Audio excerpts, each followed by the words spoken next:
why are people freaking out over a small correction where the S&P 500 down 8-something%? As I've been putting some thought into this because it actually has been worth my time and attention to really think how are people freaking out this bad? Like I could understand if the S&P was down like 20%, 30%, even 15%, like I would get it. But I'm like, this is way too much just people freaking out over this. So here we go. Q4 2021 peak to the Q4 2022 low. The NASDAQ fell over 37%. The S&P 500 fell 25%. That's a very nice bear market right there. Very nice bear market. The summer of 2007 to the March 2009 low, keep in mind the market bottomed twice in the Great Financial Crisis, actually double bottomed. It bottomed once in the fall time of 2008 and then bottomed again in March of 2009 essentially.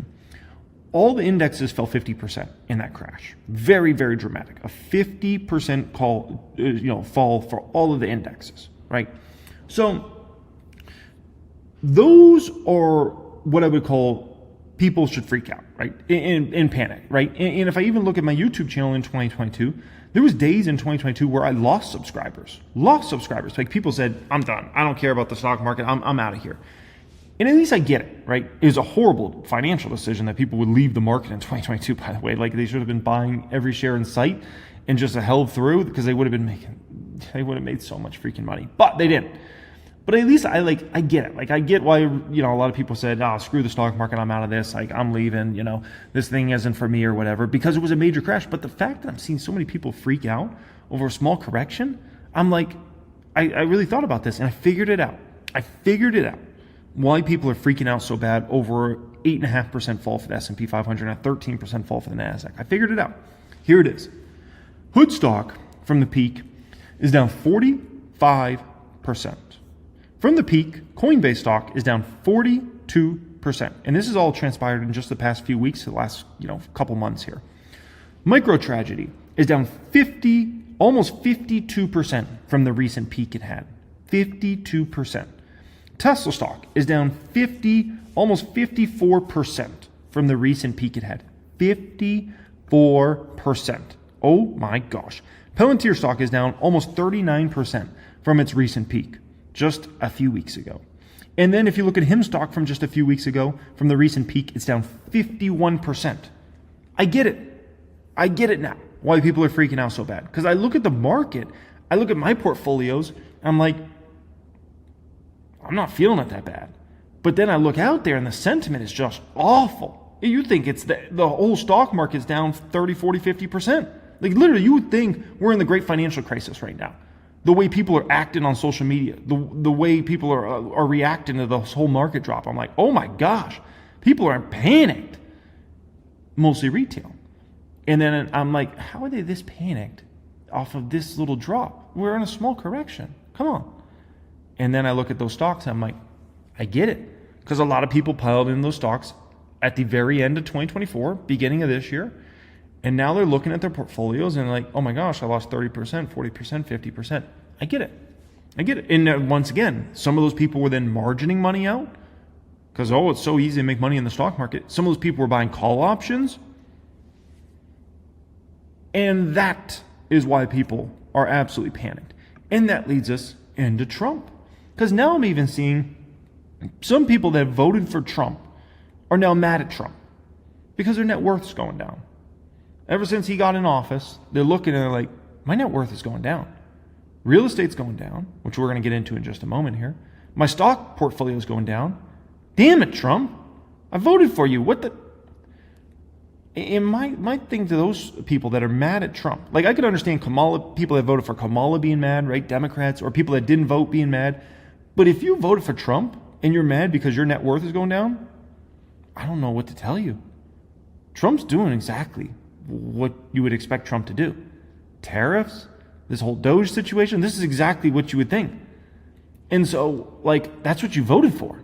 It's not like he's doing some playbook that, no one ever saw this coming. I don't know if people even paid attention to Trump in the first term. Because he's doing his exact same playbook again. It's just he's doing it quicker this time because he's already been through this game. So he's like, let me get this done year one rather than have to wait to year two like he did a lot of what he's doing this year. He did that in 2018 versus 2017 because he kind of got off to a little bit of a slow start to get him to do a lot of what he wanted to do when he first got in, right? So yeah, people are freaking out. They're going crazy. And I'm like, dude, Trump's doing exactly what you would expect. It's not like he's going to some playbook that is like, whoa, we never saw this coming. So if you voted for Trump and now you're mad because your net worth is going down, I don't know what to tell you, man. I don't know what to tell you. But obviously that's happened in the stock market. People are losing net worth. And it's happening in real estate. I'm starting to see a lot of price cuts. I'm telling you guys, every day, Zillow is sending me multiple price cuts on properties. And I'm not talking about like $500,000 houses. I'm talking about multi-millions. The higher net worth people are actually getting freaked out bad. I just got this email literally just like, a half hour ago or so from Zillow. Zillow sent me this one. This house just got cut down to $3.9 million. They just did a $395,000 price cut on this bad boy. It's a pretty new house too. It's like, I think only a year or two old. And they just cut $395,000. And I'm looking and I'm like, dude, like real estate's going down. Like, look at this. $4.8 million they had listed for back November 30th. Then they lowered it in January 4th, lowered it down to 4.39, right? And now they just lowered it down to 3.9. That's, guys, it's like, what, $900,000 of a price cut in a few months? In 4 months or so, 3-4 months? You're not going to do that sort of price cuts on a multi-million-dollar house like that unless you have little to no interest. Little to no interest. And once again, that's for a super modern, like, probably barely lived in or not even lived in home. And they're having a cut. And never mind, like we still haven't even gotten asset prices to really get hit that hard. Now imagine for a moment, S&P 500 goes down 20%. What do you think some of these home values are going to be in a 20% drop for the S&P? Imagine Bitcoin goes under 50K. You want to really see pain? Then we're really talking. You want to really start seeing price cuts this spring? Oh boy, especially in some of these brackets. Oh boy, that's where things will get really interesting, right? If you guys ever get a chance, watch this video I put together. The Trump stock market will be a roller coaster ride. It's got 185,000 views. I released that on literally Inauguration Day. And, I think that's a really valuable video. I laid out the whole Trump presidency and how I believe it's going to play out and all that good stuff and why I wasn't as bullish on this term as I was the first term. That's a good video. Like, you guys should check that out sometime, right? But you got to understand here, Trump is going to be he's very influenced this go around by Elon Musk, right? And you got to understand Elon Musk. I don't think a lot of people understand a lot about Elon Musk, but one thing Elon does, he'll burn things to the ground, and he doesn't mind that. And so if it means to burn the economy to the ground to then rebuild, that's what's going to happen. Like they'll do whatever they think is necessary over this next 6 months to put things in a position that they believe is best. Okay, now that's debatable if that is best or not, but that's what they believe. And so you got to understand with Elon, like he's not scared to blow up a rocket, right? He'll launch one of those rockets, and if it blows up, we'll learn from it. That's the exact way his approach is on the economy and is in regards to Doge.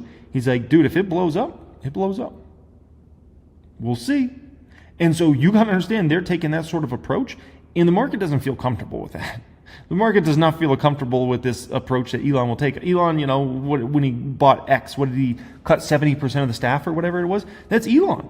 Like, that's just the way he operates. He's like, if we got to burn it all to the ground, Tesla back in the day, they would have a whole assembly line do the job a certain way, and they would then switch the whole process. Elon would be like, this isn't working, we're switching in everything, and they would switch the whole assembly line and do it a fundamentally different way because that was better. I remember when they were trying to ramp Model 3 and they thought they had it all figured out and the best way to ramp up production.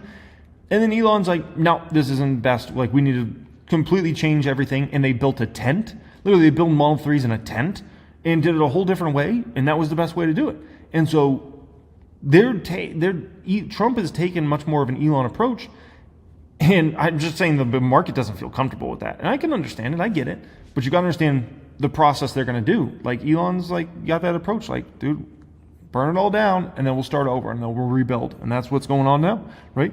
Hey, I want to thank you so much for watching that clip here today. I hope you really enjoyed that one. What you're looking at right now is 1000xstocks.com. 1000x does not just show you a billion different metrics that are completely irrelevant. It's curated, mandatory metrics, advanced metrics, curated for long-term investors, not for traders, so you can understand a company on the highest level possible, how it operates, and most importantly, making judgments on whether you want to invest capital into a company or not. Understanding the upside, the downside with companies. Is that company worth our investments, or shall we keep our hands away? So how you can access 1000xstocks.com is you can go to the description area of this video, or you can go to 1000xstocks.com, apply for access to the service. What I'm showing you in front of you right now is how much the indexes are off from basically the peak, okay? The Dow 30, the Dow Jones Industrial Average, is down 4.4%, so I wouldn't even call the Dow in a correction yet. A correction to me is anything where the indexes go down over 5%, okay? Corrections usually in that 5 to 15, maybe 20% range. And then when we talk about 20% more, you're really talking about an actual crash is occurring in the market, a real true bear market's happening, okay? So the Dow, I wouldn't even put that in correction territory yet. That's the craziest thing about the Dow. S&P 500, I would put that in correction territory. That's down 6.6%. NASDAQ, I would definitely put that in correction territory. That is down 9.7%, okay? But let's be very crystal clear about what's going on here. This is a very normal little correction we're having in the market. This is not a crash. This is not a major correction. I'll tell you, as somebody that's been through multiple crashes in the stock market, as somebody that's been through bear markets, as somebody that's been through a lot of little corrections and major corrections, this is a normal little correction we have going on right now. And so understand, if we start talking about the NASDAQ going down 18, 19%, and the S&P 500 going down 13, 14%, right? Then we can start to talk about we're actually having a large correction. That's still not a crash, by the way, but at least we could say that's like a large correction, right? Now, this is where things start to get really interesting, because you're looking at the Dow down 4.4%, S&P down 6.6%, and the NASDAQ down 9.7% from the peaks, right? But look at how damaged a lot of the what was very hot stocks are just off those little moves, right? Hood's lost over a quarter of its value in that time, or around a quarter of its value. It's down 25%. Tesla's lost well over 25% of its value. It's down over 27% on that time. Palantir's lost around 35% of its value over that time. That MongoDB company lost around 35% of its value over this time. AppLovin's lost almost half of its value, 48% over that time. And HIM stock has lost 51% since the market peak there, right? This is where valuation matters, because let's be crystal clear. The markets are not in a crash, but if you own Hood stock, Tesla stock, Palantir, MongoDB, apps, HIMs, right? You're in a full-on crash, right? Now, if you were buying some of these stocks, like I own two of these stocks, Palantir and Tesla, if you were buying them, years ago, I don't even care. Like, I've made so much money, I've taken so much in profits on those stocks, and I'm still up such a ridiculous amount, it means nothing to me. But if you've been buying those stocks in the last 6 months and you didn't care about valuation, you were just plugging in money to these stocks, now you're learning a very hard lesson, which is valuation does matter in the stock market. People don't care about valuation when stocks just go up every single day and when you're in a raging bull market. But as soon as that ends and you start to get a little bit of volatility in the market, a 6.6% move in the S&P, wow, you see these stocks fall 30, 40, 50% left and right, right? And the craziest thing is, imagine how big these moves will be if hypothetically the NASDAQ was to go down 18, 19%, the S&P was to go down 13 or 14%, 15%. Then we're going to be talking about all these stocks will be cut well over in half, and some of them will be down 60, 70, and 80%. And then that's still not even in a market crash. That's the craziest part of this. That still wouldn't even be a market crash. That's just like, oh, we're having a big correction. That's wild. Now, that leads me to a very important data that just came out here today. Let me show you this.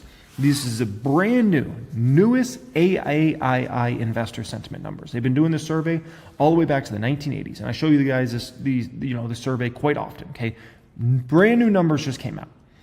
Awful sentiment. There's awful sentiment in the market right now. Look at this. It even got less bullish. Let's just call it that. Okay, Now, as of the latest numbers here, only 19.3% of investors are bullish on the stock market the next 6 months. 57%, over 57% of investors are bearish on the stock market the next 6 months. That means they think the stock market is going to do bad over the next 6 months. And less than 1 out of 5 investors think the market's going to do good in the next 6 months. That's awful sentiment. Awful sentiment. Because at first when I looked at the numbers, right, I looked at the bearish numbers, like right away I was already looking for bearish. I'm like, did we hit another 60% number? And I saw 57.1%. I was like, oh, investors got a little more bullish. And then I looked over here and I'm like, no, they didn't. They actually got even less bullish. So some of the bearish people kind of went over to neutral. That's all that ended up happening in the end. So yeah, the sentiment is awful. And this is the worst sentiment I've seen in just factually since going into the fourth quarter of 2022. And here's the data around that, okay? Look at this, September 8th, September 22nd, and September 29th, 2022. This was the last time we had sentiment this bad in the stock market. So remember these numbers, right? We got 19% of investors are bullish on the market the next 6 months, 57% are bearish, okay? Look at back here, 18% were bullish, 17.7% were bullish, 20% were bullish, right? 53% bearish, 60% bearish, 60% bearish. So we're back at numbers that we were basically getting ready to go into Q4 of 2022, right? When we were in that awful bear market and we had the Fed raising rates and we had inflation and all the drama that was going on there, right? And stocks kept going down and down and down, right? Now, this is where if you want to start to think about, do we have a bottom coming, right? Start to put the pieces of this puzzle together, okay? So remember, the numbers were awful, September 2022, going into that fourth quarter, okay? Now look at this. When did the stock market actually bottom? The stock market bottomed in 2022 in mid-October, right? The downfall of the stock market started in November 2021. So it was almost a year-long, just kind of brutal market, right? But basically a month after the disastrous sentiment numbers, the market bottomed. And so if you want to kind of look out there, you can say there's a potential that the stock market could actually bottom likely in the next few weeks to the next month. So if you saw an actual bottom in the market in the next 1 to 4 weeks, don't be surprised. Because usually when sentiment gets this ugly, this awful, it's actually very often shortly after that, you get a bottom in the market. And I can show you back to data that was just a complete disaster back in October 2008. And guess what? The market bottomed very shortly after that. And then it did a double bottom in early 09, essentially, right? So it bottomed once at the very end of 08 in that fourth quarter when the sentiment was just awful. And then it double bottomed essentially in early 09. And so if you see a bottom here in the next 1 to 4 weeks, don't be surprised. It won't be the first time it's happened. We've seen this many times in regards to sentiment gets awful. Everybody gets bearish. Everybody sells. No one wants to buy. And then the market bottoms. And it's like, whoa, how did that happen, right? Now, additionally here, you have, where's all this drama coming from, right? Let's be very clear about the stock market. The stock market is, and I talked about this many times, valuations stretched. We're going, obviously if we look back in January, right? Valuations very stretched in the market in general. Any sorts of bad news was ready to get this market to flush, right? And let's be very clear where all this drama is coming from. Tariffs, what's the government up to, Doge, all this stuff. It's causing a lot of worries about how our government's going to get along with each other, right? What's going to happen with jobs? Are we going to go into a recession? Is there going to be a global recession? How is that all going to shake out?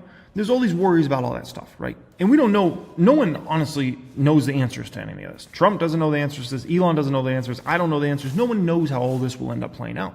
We just got to see how it plays out. But the stock market's very likely to get scared first, shoot first, ask questions later. And so that's what ends up happening. And then you have this today. Trump was getting interviewed like he does every day. It seems like, holy smokes, okay? Guys like gets interviewed more than Joe Rogan interviews people is ridiculous. So today he's doing his interview, right? And asking them questions and he's answering these questions, right? And Trump said point blank, he's not looking at the stock market. He's not looking at the stock market. And, you know, some people like this one, not Jerome Powell, Trump, I'm not looking at the stock market. No, in all seriousness, I actually don't think Trump cares about the stock market right now. Why would he? And I laid this all out on the main channel back months ago. Why would Trump care about the stock market right now? The way he can look at the stock market, this is going to be his first 6 months in office, right? So in his first 6 months of an office, right, he just took over in January. The way he looks at that, in my opinion, and the way a lot of people look at that, is that's still the Biden stock market, right? Yeah, Trump's in office, but, you know, it's still the Biden economy. It's still the Biden stock market, right? I don't think he cares about the stock market right now. I think he will care about the stock market a lot at the end of this year and especially next year. Why? Because then we're talking about election again, come 2026, end of 2026, right? So things start to matter again, right? Because then the stock market starts to matter, people start to feel vibes, all that. What's going on right now, by the time it's the next elections, dude, no one's going to even remember this drop we're having right now. The stock market could go, I mean, honestly, the S&P 500 could go down another 10, 15%, and no one will even remember this. Other than like people like me and some of you guys watching this that are super into the stock market, right? Dude, no one's going to remember this come voting time. So there's no real, I actually believe Trump when he says he doesn't care about the stock market right now because there's no incentive to care about it. It's not election time. And, you know, it's easy to just say, oh, this is a Biden stock market. Just wait to see my stock market as my policies start to get enacted here and we start, so I believe it. But that's not comforting to the stock market itself. That gets them freaked out. Like, oh man, Trump doesn't care about the stock market right now? Like, oh my gosh, where's the Trump put on this whole situation, right? So that's something to keep in mind here. Also, I thought this was a little more worrisome in my personal opinion. This was not talked about as much, but there's a part of the interview essentially where, you know, they were asking about the market and whatnot, and he talked about it was a lot of globalist countries and almost like alluded to like other countries selling out of the stock market and other companies that are doing business around the globe and things like that. And I just don't know where he was going with that whole situation, but because it almost could have come across like maybe he sees the big global companies as an enemy. So I don't know. Like that was the kind of to me, it was at least the spookier part. In regards to the whole situation, him not caring about the stock market right now, I'm not surprised at all. You know, like I said, I think he'll start caring at the end of this year. I think he's going to care a lot in 2026, right? Because then people are going to start looking like, this is your stock market, Trump, right? So that's what matters there, right? Now, I did this video back here, right? The Trump stock market will be a roller coaster back January 20th, 2025, and you can watch the contents of that video, and I lay out, you know, basically why I'm not as bullish on this Trump presidency as I was the first term, right? And I laid out a whole host of reasons, essentially, right? And that doesn't mean I'm bearish on, you know, Trump's second run here. It's just I'm not as bullish on the second run, right? I mean, there's still going to be tremendous amounts of money to be made. It's just not as great as the first time, right? But that was on Inauguration Day. And you know, you got to understand, the Trump stock market is going to be a freaking roller coaster. It's going to be filled with some great highs, and it's going to be filled with some painful lows. And I show you this here because I understand there's been a lot of people that got started in the stock market. Let's call it Rona and after, okay? And I wouldn't be surprised if, you know, 40 to 50% of the people watching this video right now, I wouldn't be surprised if you guys started investing in 2020 or after, right? And probably half you guys watching this were investing in stock market back in 2018. Matter of fact, do me a favor. In the comments section, let me know if you were investing in the stock market back in 2018. Please do that for me. I'm going to go through the comments. I'm really curious to see how many people were investing in the stock market back in 2018. Okay? But let me explain to you guys the 2018 stock market, because there's a potential that could be similar to how 2025 shakes out. It's no guarantee, but it's a potential. Okay? So red lines here, this is 2018 just to make it easy for you so you can really see the roller coaster ride. Basically what happened is early 2018, we had essentially a big drop in the market. And I don't want to say a big drop. It was a good size, it was a decent correction. Kind of actually pretty similar to what we had in the stock market here recently. Then the stock market bottoms in kind of early springtime. And then throughout mid-spring into late spring into the summertime, stock market went on a beast tear. A beast tear. The market got kind of freaked out here about tariffs and all types of stuff. Okay, all the Trump stuff that was going on at that particular time. And then the stock market came to the conclusion, starting around March, April of 2018, that it got too freaked out. We overblew all this stuff. It's not going to actually matter that much. And everybody said, let's go own stocks again. And so the market went through an absolute beast tear. And then, starting around September of 2018, people started to get worried again. And they said, you know what? I think there's going to be problems here. I think we got issues here. I think there was a lot of recession fears. There was a lot of fears around big tech stocks and, those doing bad. And the market had a large correction. Still not a crash, but it was a very large correction. And it was very painful. As somebody that went through that market, it was painful, man. That late 2018, I'm telling you, it was painful. If you look back at kind of mid to late December, we were on pace for the worst December in the stock market since the Great Depression, folks. It was ugly, 2018. And you look back at the year of 2018, and it doesn't look that bad. I think 2018 as a year, I think the market was only down like 6 or 7% or something like that. Like, it was a pretty small number. Like, if I recall, 2018 wasn't even down double digits. So it looks like, it wasn't that bad of a year. Dude, 2018 was freaking crazy. That was one of the craziest years I've ever invested in the market in terms of getting that appetizer and then getting that main course. Dude, that was a wild market. And the swings straight up coming out of that appetizer and the swing coming out of that main course, I mean, look at what the market did basically when it bottomed. It bottomed kind of late December that year. And then look what it did over the next couple months. It just went on an absolute tear. So that was a wild market and a crazy VIX at that particular time as well. Volatility was great again, some would say, right?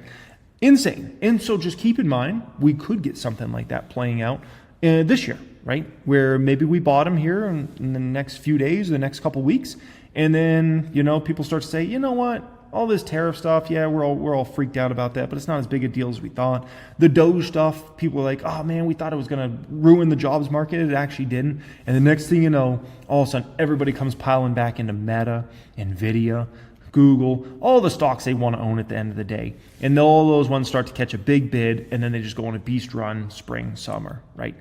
And then maybe people start to get freaked out again in the fourth quarter. It's a potential. Don't bank on it, but at the same time, if this is the way 2025 plays out, don't be surprised. That's a big thing I'll say to you guys, okay?